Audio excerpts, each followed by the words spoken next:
भक्त थी और उसकी महाराणा प्रताप की माता जी ने जब पता लगा कि मेरे पेट में कोई बालक है,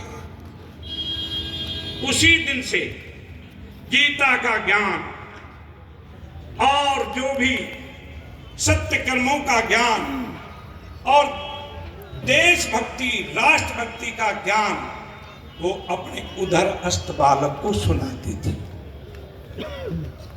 इसलिए माता, ये उदाहरण है, अभिमन्यु का उदाहरण है।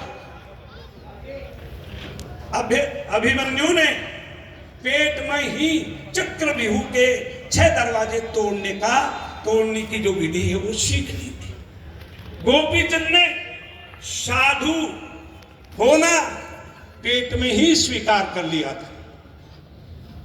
और देव ऋषि नारद, ध्यान रहे, चाहे देवता हो और चाहे मनुष्य योनि के प्राणी हो, यदि कोई कुत्सित कर्म करता है तो क्षमा के योग्य नहीं होता है। देवराज इंद्र ने अनाधिकृत चेष्टा की, स्वार्थ की चेष्टा की कि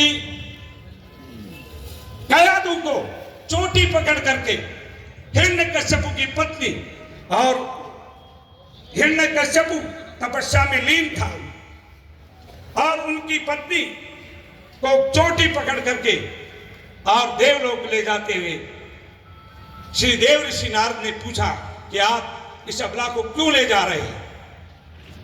उन्होंने कहा, इसके पेट में हिरण्यकश्यप दुराचारी और दुष्ट राक्षस का बीज है, उसको होते ही मैं नष्ट कर दूंगा।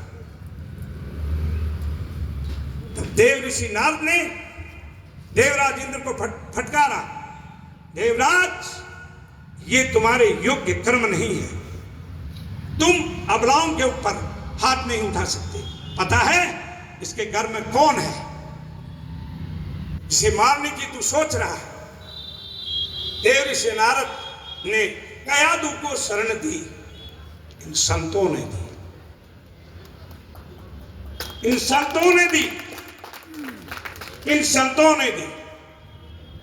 देव ऋषि नारद ही हमारे आचार्य हैं और हमारी परंपरा के प्रवर्तक हैं, आचार्य हैं। सनकादि ऋषियों की ये हमारी परंपरा है।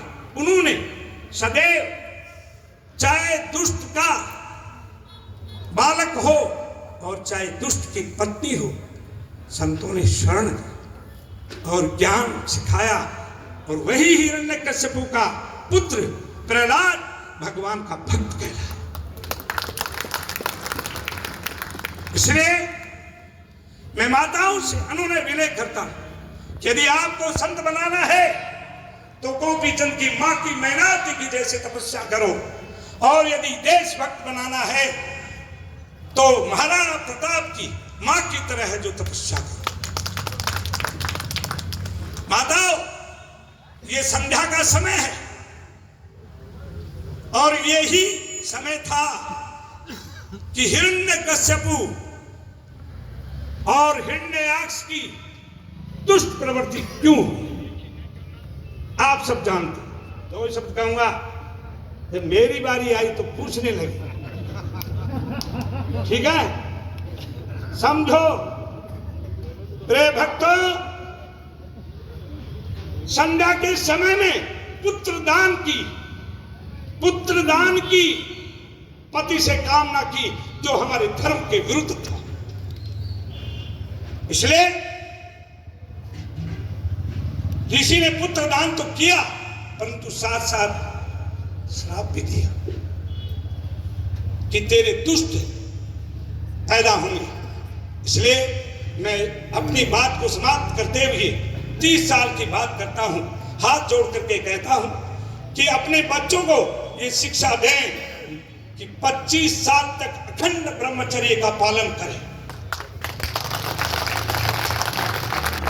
सोशल मीडिया और न जाने क्या कहा, हमारे रामकृष्ण जैसे मूर्ति, इनके मस्तिष्क में क्या क्या भरा हुआ है, जो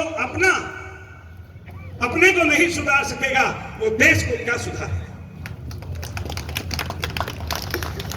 इसलिए सब भक्त लोग इस बात को अपनाएं कि हमारा एक एक बच्चा जब तक शादी न हो तब तक अखंड ब्रह्मचर्य का पालन करे, जिससे दुष्प्रवृत्ति उसके दिमाग में न आए। और जिसके दिमाग में दुष्प्रवृत्ति है, जो प्रवृत्ति नहीं आएगी, वही धीर होगा, वही वीर होगा और वही इस देश की रक्षा करेगा। मेरे माता, मैं हाथ जोड़ के